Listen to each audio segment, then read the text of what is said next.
Guys, today I have a lady from the Washington State Department of Fish and Wildlife coming to tell me what I can and can't do with the creek, so I don't know if she's going to let me video her. I'm going to ask if she doesn't, and then I'll pick up right after she leaves, but I want to video it just so I can reflect back and double check to make sure that I'm not doing anything to endanger the aquatic habitat or to get a hefty state fine. So we shall see. Let's hope it goes well. From Washington State Fish and Wildlife, she just left, and it was a great visit. I'm going to share some of the things she told me, so if there's anybody else in Washington that has wetlands on their property and they don't know what to do, I'll share those tips. She's also going to send more people out in a month. I'm going to set it up to what date works best, and some people from the county and state are going to come out and help me. They might bring trees or tell me what trees I can plant along the shore to help the fish and all the other stuff in here. But I haven't shot a video lately because the weather's been nasty. And if you can't tell, I'll show you. Like, we're not even close to the creek yet. And yeah, like, walking on my makeshift bridge to get to the creek, it's all underwater once you step on it. But yeah, so if there's anybody in Washington that has this kind of grass, it's called reed canary. It is not native to this area, and we are allowed to trim it. We're not allowed to pull it out, but we're allowed to trim it down and maintain it. Dead trees like that stump right there, I am not allowed to do anything to it because it helps store water, helps all the other stuff, and it's growing willow trees like little pussy willows out of the top, which I guess are to help it. I cannot touch any salmon berries within the wetlands because they are native. Blackberries are not native, so I can kill the blackberries. I can't cut any of the trees, even if they're dead like that guy. I gotta wait for Mother Nature to blow it down because they're great for this. She thinks I might have a beaver over here. I kind of want to see him just so I can name him. But yeah, I'm still trying to get to the creek without falling in. But yeah, I'm not at the creek yet, and we're already pretty wet, so next time I might need hip waders. But this is how nasty it's been in Washington lately. It's still winter. They say we might get a blizzard next week, but I'll just wait till I look out the window in the morning. But yeah, I'm trying not to fall. Good thing this GoPro's waterproof, so if I fall, I'll make sure to share that also.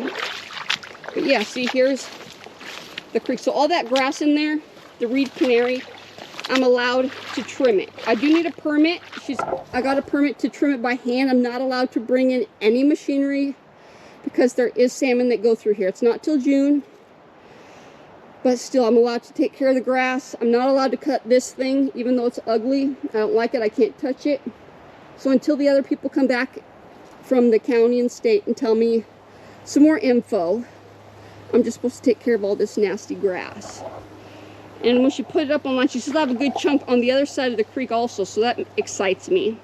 But yeah, I've never seen it this much water. I kind of like it. But yeah, the grass makes it harder for the salmon and stuff, so just wanted to work on that. I could walk through this if I want, because that's just temporary. It's not going to make any permanent damage to the creek.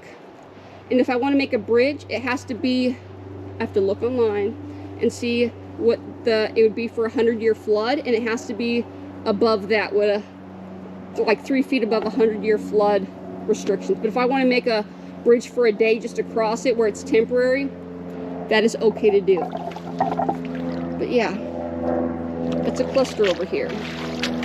But I had a great visit. Didn't cost me nothing. So if you do have in Washington State, I'm in Snohomish County, and you have wetlands, get a hold of the state, and they're more than happy to help you because they want to make it easier and better for you and for the aquatic habitat. I'm trying not to sink right now, but who knows.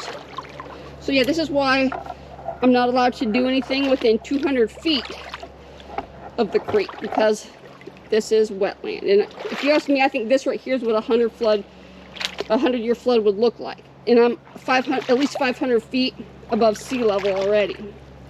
So I'm gonna kill the camera for now and find out what else I'm going to do today. But I just had to make a video and share that before I forget all the information that she shared with me. dead wood. I have to leave all this here. That's great for the aquatic habitat, great for the earth, so I have to leave all the dead stuff. She said my sign does not disturb anything, so I'm allowed to leave it, which was the best news.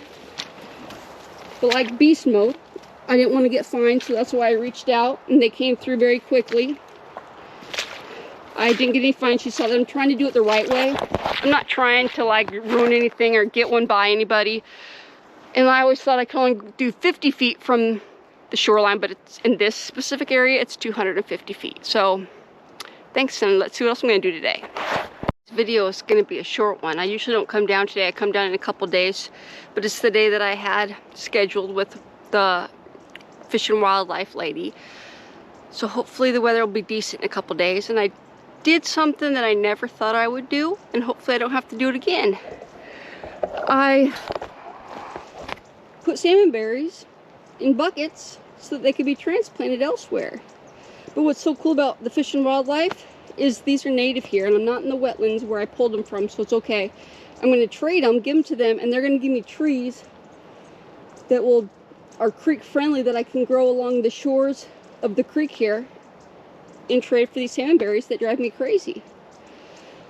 So I really don't want to see them live again, but if it's gonna help me and help someone else, then why not? And my husband got us, or more like me, he got a new Sawzall, and I was gonna unbox it today, but the weather's nasty, so I'm calling it a day already. But maybe next time I can unbox the Milwaukee Sawzall we got and try and some of this stuff. I don't think that's what it was made for, but if it can survive me, a female, using it out here in the woods, then that means it's a pretty good tool. If it doesn't, then don't buy it, but we should find out in a couple days.